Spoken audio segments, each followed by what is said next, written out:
एक गांव में आदित्य नाम का एक किसान रहा करता था।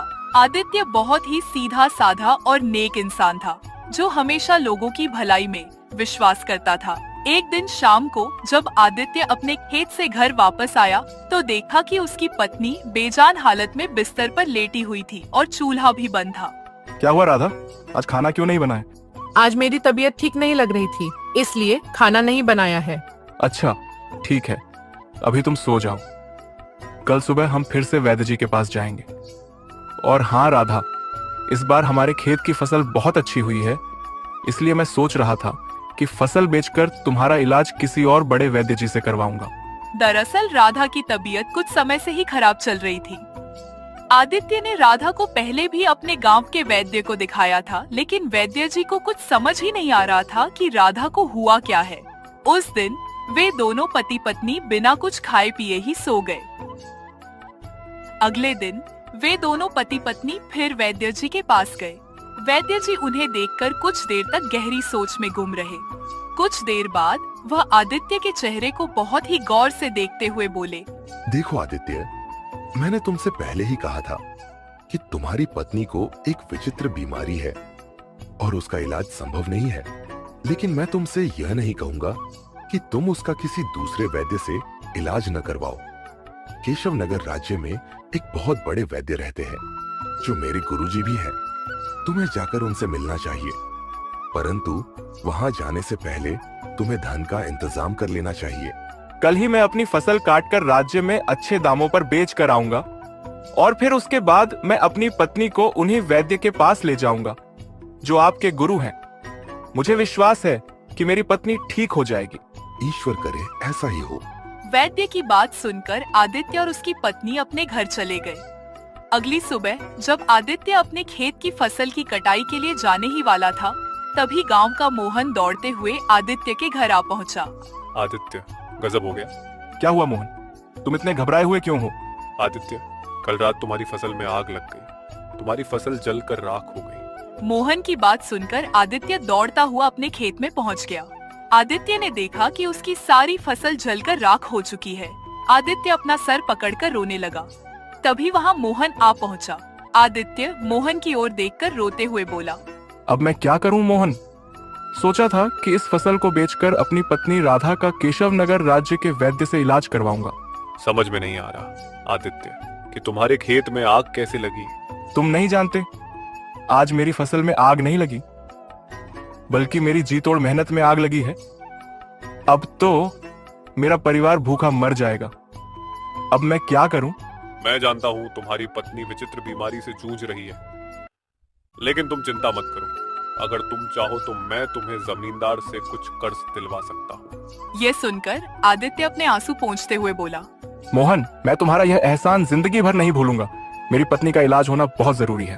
तो फिर चलो मेरे साथ। मोहन आदित्य को जमींदार के घर पर ले गया और जमींदार को सारी घटना बताते हुए बोला, जमींदार जी, आदित्य को इस समय धन की बहुत आवश्यकता है। उसकी फसल जलकर राख हो गई है। उसके घर में खाने को खाना नहीं है। ऊपर से उसकी पत्नी एक विचित्र बीमारी से जूझ रही है। इस बेचारे के ऊपर तो एक साथ आफतों के पहाड़ टूट पड़े हैं। मोहन जमींदार के यहाँ नौकरी करता था, इसलिए जमींदार पैसे देने के लिए राजी हो गया। ठीक है, मैं इसे धन देने के लिए तैयार हूँ, लेकिन कुछ महीनों बाद मेरी पुत्री कामिनी का विवाह होने वाला है, इसलिए इसे सारी रकम ब्याज सहित वापस लौटानी होगी। मैं तैयार हूँ जमींदार जी। आप मुझे कर्ज के रूप में जितना भी धन देंगे, मैं उससे दोबारा खेती करने के लिए बीज खरीदूंगा और अपनी पत्नी का इलाज भी करवाऊंगा। जमींदार ने कुछ स्वर्ण मुद्राओं की थैली आदित्य को पकड़ा दी। आदित्य वह स्वर्ण मुद्राओं की थैली लेकर अपने घर चला गया और घटना अपनी पत्नी राधा को बताते हुए बोला, जमींदार तो बहुत ही अच्छे आदमी निकले राधा। अगर जमींदार जी मुझे कर्ज नहीं देते तो न जाने क्या होता। मैं तो हिम्मत ही हार गया था, लेकिन अब हमें इलाज कराने में देर नहीं करनी चाहिए। आदित्य उसी दिन अपनी पत्नी राधा को लेकर केशव नगर राज्य के उस बड़े वैद्य के पास चला गया। वह बूढ़ा वैद्य राधा की जांच पड़ताल करने के बाद बड़ी ही गंभीर अवस्था में आदित्य की ओर देखकर बोला, मुझे क्षमा करें आदित्य, तुम्हारी पत्नी का इलाज असंभव है। यह सुनकर आदित्य और उसकी पत्नी राधा बुरी तरह से घबरा गई। आप कहना क्या चाहते हैं? हम तो बड़ी उम्मीद लेकर आपके पास आए थे, आदित्य, कुछ विचित्र बीमारियां ऐसी होती है जिनका इलाज भी बहुत विचित्र और दुर्लभ होता है। तुम्हारी पत्नी को भी ऐसी ही बीमारी है जिसका इलाज शायद ही इस संसार में हो। तुम अपनी पत्नी को यहाँ से ले जा सकते हो। वे दोनों उदास मन से अपने गांव वापस आ गए। अपने घर पर आकर राधा रोते हुए आदित्य से बोली, तो क्या अब मैं कभी सही नहीं हो पाऊंगी? हिम्मत मत हारो राधा, मेरा मन अभी भी कहता है कि तुम एकदम सही हो जाओगी। अरे, केशव नगर राज्य के वैद्य ने अगर हार मान ली तो क्या हुआ? और भी राज्य में ऊंचे वैद्य हैं। मैं दूसरे राज्य के वैद्य के पास जाऊंगा, लेकिन फिलहाल खेत में काम करना भी जरूरी है क्योंकि जमींदार का कर्जा भी चुकाना है। अगले दिन आदित्य कुछ बीज खरीदकर अपने खेत में बोने गया ही था कि तभी वहाँ जमींदार अपने साथी बलराम के साथ आ पहुँचा और आदित्य की ओर देखकर बोला, मुझे मेरा कर्ज सूद सहित वापस चाहिए। जमींदार की बात सुनकर आदित्य बुरी तरह से चौंक पड़ा। ये आप क्या कह रहे हैं जमींदार जी? अभी परसों ही तो मैंने आपसे कर्ज लिया था। इतनी जल्दी मैं आपका कर्ज सूद सहित कैसे वापस कर सकता हूँ? आदित्य की बात सुनकर जमींदार के बगल में खड़ा बलराम जोर जोर से हंसता हुआ बोला, तुम कितने मूर्ख हो आदित्य। तुमने यह भी सोचने की कोशिश नहीं की कि तुम्हारे खेतों में आग कैसे लगी। मैं तुम्हारी बात का मतलब नहीं समझा। इसकी बात का मतलब मैं तुम्हें समझाता हूँ आदित्य। दरअसल मेरी नजर तुम्हारे खेत पर काफी समय से थी। मैंने ही तुम्हारे खेत में आग लगाई थी।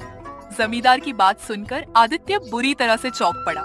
हाँ, मैंने आग लगाई थी। मैं जानता था कि तुम्हारी पत्नी बीमार है और उसे इलाज की बहुत ज्यादा आवश्यकता है। तुम इस गांव में घूम फिर कर कर्ज लेने के लिए मेरे ही पास आओगे, और मेरी किस्मत तो देखो, मोहन स्वयं तुम्हें मेरे पास ले आया। ये तो गलत है जमींदार। किसी की मुसीबत का फायदा उठाकर कभी भी कोई इंसान सुख से नहीं जी पाया। यह बातें सिर्फ सुनने में अच्छी लगती हैं आदित्य। इससे पहले कि मैं तुम्हें तुम्हारे खेत से धक्के मारकर बाहर निकालूं, यहां से निकल जाओ। आज से यह मेरा खेत है, क्योंकि मैं जानता हूं कि तुम मेरी रकम सूद सहित 7 जन्मों तक नहीं चुका सकते। आदित्य समझ गया कि जमींदार की उसके खेत पर बुरी तरह से नियत खराब हो चुकी है। आदित्य निराश होकर आंखों में आंसू लिए हुए अपने घर की ओर चल पड़ा। आदित्य आधा रास्ता पहुंचकर एक वृक्ष के नीचे बैठकर फूट फूट कर रोने लगा। आदित्य को नहीं पता था कि जिस वृक्ष के नीचे वह रो रहा था, उस वृक्ष के पीछे एक साधु बैठे हुए थे। आदित्य के रोने की आवाज सुनकर अचानक वे चौंक पड़े। वे साधु आदित्य के पास आकर बोले, क्या हुआ बेटा, तुम रो क्यों रहे हो? आदित्य रोते हुए सारी घटना साधु को बताते हुए बोला, मेरी पत्नी मौत की कगार पर खड़ी है और मेरा खेत भी जमींदार ने मुझसे छीन लिया। तुम्हारे साथ वास्तव में बहुत बुरा हुआ है। अगर तुम्हारे साथ इतना बुरा नहीं हुआ होता तो मैं तुम्हें एक रहस्य कभी नहीं बताता। कौन सा रहस्य साधु महाराज? एक ऐसा रहस्य जिससे तुम्हारी पत्नी की विचित्र बीमारी ठीक हो सकती है और तुम इतने धनवान हो सकते हो जिसकी तुम कल्पना भी नहीं कर सकते।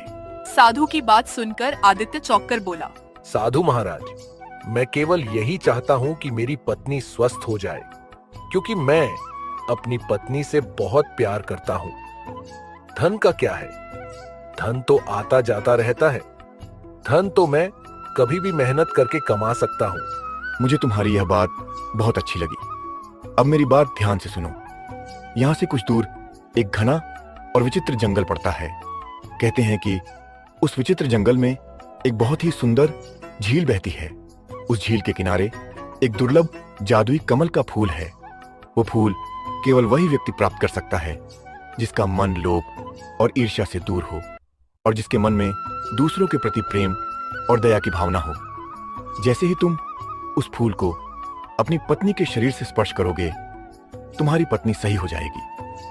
और अगर तुम एक बार उस विचित्र जादुई फूल से जितना भी धन मांगोगे, तुम्हारे पास उतना ही धन आ जाएगा। उसके बाद वह फूल गायब हो जाएगा। परंतु उस फूल तक पहुंचना बहुत ही असंभव काम है। साधु की बात सुनकर आदित्य बड़े ही आत्मविश्वास भरे लहजे में बोला, अपनी पत्नी की जान बचाने के लिए मैं बड़े से बड़ा खतरा उठाने के लिए तैयार हूँ साधु महाराज। तो फिर देर मत करो, यहाँ से दाएं दिशा में जाओ आदित्य तुरंत दाई दिशा की ओर चल दिया। आदित्य सुबह से लेकर शाम तक पैदल चलता रहा। रात तक वह बुरी तरह से थक चुका था। आदित्य के पैर जवाब दे चुके थे। थक हारकर वह एक घने वृक्ष के नीचे कुछ देर आराम करने के लिए बैठ गया। आदित्य आराम करने के लिए बैठा ही था कि उसने देखा एक लकड़हारा एक हरे भरे पेड़ को काट रहा था और वह पेड़ मदद के लिए पुकार रहा था। कोई बचाओ मुझे, मुझे बहुत दर्द हो रहा है। पेड़ को बोलता हुआ देख आदित्य चौंक जाता है और पेड़ के पास जाकर बोलता है, तुम तो एक पेड़ हो, फिर तुम इंसान की आवाज में कैसे बात कर सकते हो? मैं एक मायावी वृक्ष हूँ। इतना सुनकर आदित्य लकड़हारे से बोलता है, तुम इसे मत काटो, इसके बदले तुम कोई दूसरा सूखा हुआ वृक्ष काट लो। नहीं, मैंने बहुत दिनों बाद इतना मोटा ताजा पेड़ ढूंढा है, लेकिन तुम कहते हो तो मैं इसे एक ही शर्त पर छोड़ सकता हूँ। इसके बदले में तुम्हें जिंदगी भर के लिए हमारा गुलाम बनकर रहना होगा। क्या तुम इसके लिए तैयार हो? लकड़हारे की बात सुनकर आदित्य गहरी सोच में डूब गया। कुछ देर बाद आदित्य लकड़हारे की ओर देखकर बोला, मुझे एक विचित्र जादुई फूल की तलाश है। उस फूल के द्वारा ही मेरी पत्नी की बीमारी ठीक हो सकती है। मुझे थोड़ा सा समय दे दो। मुझे उस फूल को अपने घर ले जाने दो। जैसे ही मेरी पत्नी ठीक होगी, मैं तुरंत ही यहाँ पर आ जाऊंगा।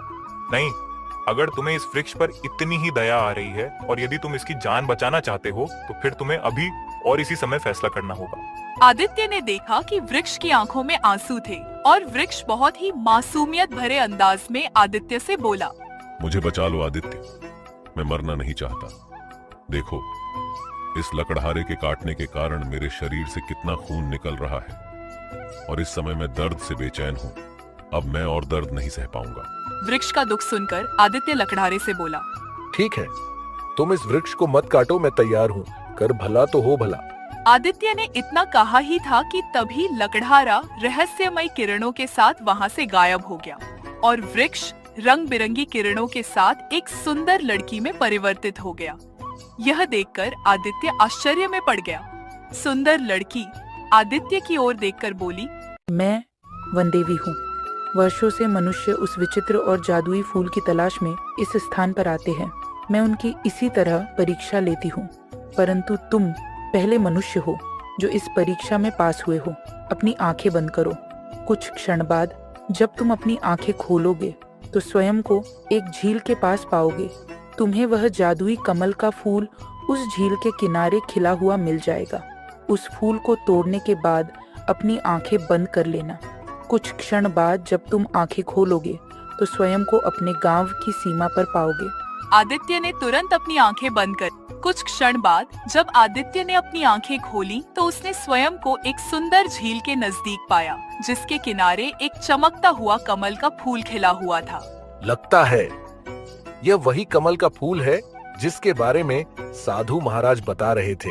आदित्य ने तुरंत उस कमल के फूल को तोड़ लिया और अपनी आंखें बंद कर ली।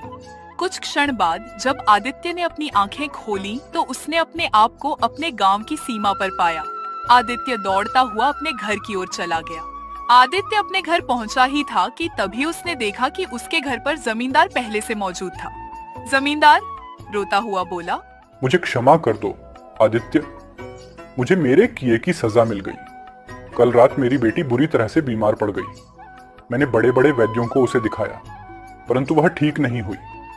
वैद्य का कहना है कि वह बच नहीं सकती। अब मुझे एक नहीं बल्कि दो दो अर्थियों का इंतजाम करना है। मेरी पत्नी मेरी बेटी से बहुत प्रेम करती है। अगर मेरी बेटी इस दुनिया में नहीं रही तो उसकी माँ भी उसकी मौत का सदमा बर्दाश्त नहीं कर सकेगी। तभी वह फूल आदित्य के हाथ से गायब हो गया और रंग बिरंगी किरणों के साथ एक सुंदर पुरुष वहाँ प्रकट हो उठा।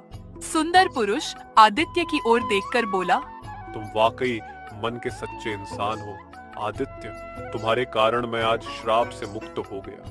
तुम जिस झील के किनारे से वह कमल का पुष्प तोड़कर लाए थे, मैं उस झील का मायावी राक्षस था। मैं एक दिन एक साधु की साधना को भंग कर बैठा। साधु ने क्रोध में आकर मुझे श्राप दे दिया और मैं कमल के फूल में परिवर्तित हो गया। कुछ देर बाद साधु को मुझ पर दया आ गई। उन्होंने मुझसे कहा कि जब भी कोई व्यक्ति जिसका मन सोने की तरह शुद्ध होगा तुझे तोड़ेगा तो तू श्राप से मुक्त हो जाएगा। तुमने मुझे श्राप से मुक्त किया है आदित्य। मांगो, क्या मांगते हो? पहले तो मैं यह चाहता था कि मेरी पत्नी की बीमारी ठीक हो जाए, परंतु अब मैं चाहता हूं कि जमींदार की बेटी की बीमारी भी ठीक हो जाए। तुम इससे अधिक कुछ और भी मांग सकते हो। बस मैं यही चाहता हूं कि मैं जीवन भर स्वस्थ रहूं, क्योंकि मनुष्य का असली धन स्वास्थ्य होता है। ठीक है आदित्य, ऐसा ही होगा।